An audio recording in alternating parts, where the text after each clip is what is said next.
पाकिस्तान में Balochistan liberation army ने हड़कंप मचा दिया है। बलूचिस्तान की आजादी के लिए बनी बलूच आर्मी ने पाकिस्तान में ट्रेन हाईजैक कर दुनिया को चौंका दिया। इस ट्रेन में 500 से ज्यादा लोग सवार थे, जिसमें आधे से ज्यादा लोग पाकिस्तानी सेना और खुफिया एजेंसी से जुड़े थे। बलूच आर्मी ने पूरी खुफियागिरी के बाद ही इस जाफर एक्सप्रेस को टारगेट किया और पाक के सैनिकों के साथ ट्रेन ही अगवा कर ली। अब पाकिस्तानी सेना में कोहराम मचा हुआ है, क्योंकि बलूच ब्रिगेड की धमकी को हल्के में नहीं लिया जा सकता। पाकिस्तान के सुरक्षा बलों और बलूच विद्रोहियों के बीच घमासान जारी है। जफर एक्सप्रेस एक सुरंग के भीतर खड़ी है।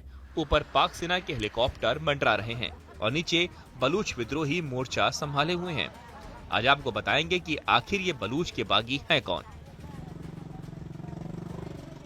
बलूचिस्तान एक इलाका है जो पाकिस्तान के अंदर आता है, लेकिन वहां के लोग खुद को अलग देश मानते हैं।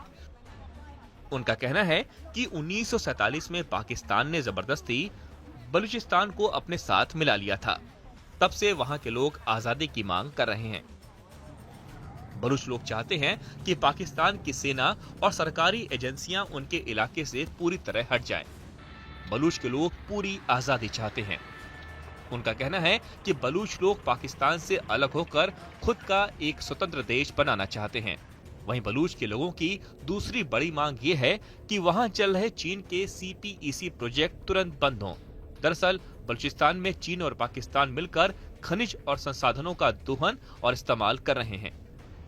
बलूच के लोगों का कहना है कि चीन की मौजूदगी से उनके इलाके में नुकसान हो रहा है और लोग वहां से विस्थापित होने की वजह से बेघर हो रहे हैं।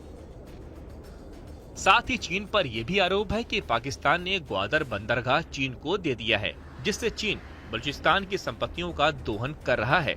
बलूच लोगों को इससे कोई लाभ नहीं होता, इसलिए वो चीन के भी खिलाफ हैं और यही आरोप वहां के लोग पाकिस्तान पर भी लगाते हैं। बलूच लोगों का कहना है कि पाकिस्तान उनके इलाकों की संपत्तियों का फायदा उठाकर वहां के लोगों को कुछ नहीं दे रहा। इन तमाम कारणों की वजह से वहां के लोग अब आजादी के लिए हथियार उठा लिए हैं। BLA ने कई बार पाकिस्तान और चीन के ठिकानों पर हमले किए हैं। कई बार चीन के इंजीनियर और कई कंपनी के लोग उसके टारगेट पर रहे हैं।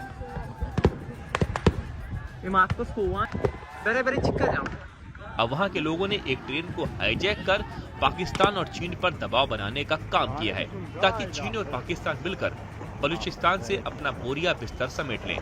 अगर ये टकराव बढ़ता रहा तो पाकिस्तान और बलूचिस्तान के बीच झगड़ा और गंभीर हो सकता है। BLA काफी समय से ये मांग करता आ रहा है कि पाकिस्तान की किसी भी एजेंसी या सुरक्षा एजेंसी का कोई भी नुमाइंदा बलूचिस्तान में नहीं होना चाहिए।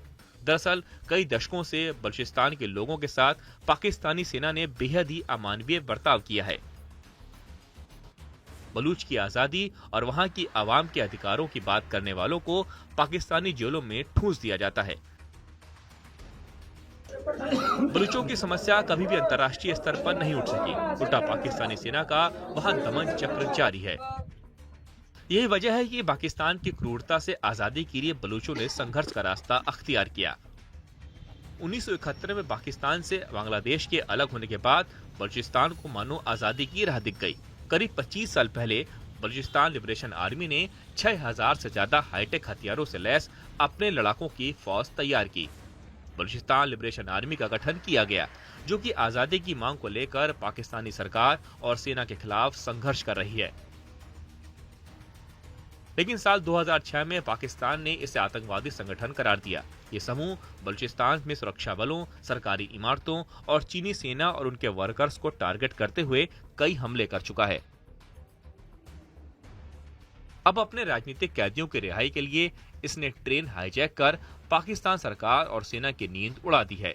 पिछले कुछ सालों से कई बलूच अलगाववादी गुट उभर रहे हैं, जो पाकिस्तानी सेना के खिलाफ राजनीतिक हिंसा को अंजाम दे रहे हैं।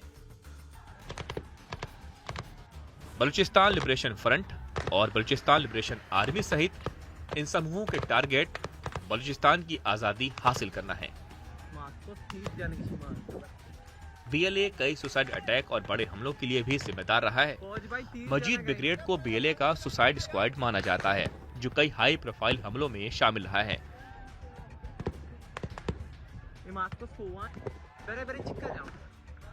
जिसमें 2018 में कराची में चीनी दूतावास पर हमला और 2019 में ग्वादर में एक लग्जरी होटल हमला शामिल है। लेकिन साथ ही बलूचिस्तान में बाहरी घुसपैठ के खिलाफ भी इन्होंने अपना विद्रोह जताया है।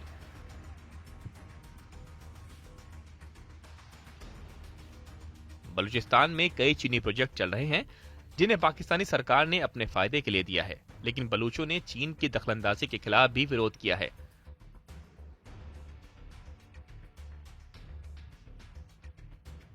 बलूच में जैसे जैसे चीन का प्रभाव बढ़ा, वैसे वैसे बीएलए ने हमले तेज कर दिए। बलूचिस्तान दरअसल पाकिस्तान से लगा हुआ एक अलग प्रांत है, जिस पर पाकिस्तान ने 1947 में जबरन विलय कर कब्जा कर लिया था। तब से लगातार पाकिस्तान बलूचिस्तान पर अपना अधिकार जताकर वहां की खनिज संपदा का दोहन कर रहा है और चीन को भी खनन का अधिकार सौंप चुका है। चीन की तमाम कंपनियां बलूचिस्तान में खनन कर रही हैं, जिसके बदले में पाकिस्तान चीन से मोटी रकम लेता है। पाकिस्तान ने चीन को बलूचिस्तान में ग्वादर नाम का बंदरगाह दे रखा है, जिसके जरिए बलूचिस्तान की अकूत संपत्तियों का वो दोहन कर रहा है। यही वजह है कि बलूचिस्तान के दुश्मनों में चीन भी पहले नंबर पर पहुंच गया है और बीएलए अक्सर ग्वादर बंदरगाह पर भी हमले करता रहता है, क्योंकि बलूचिस्तान को एक पैसा भी नहीं मिलता।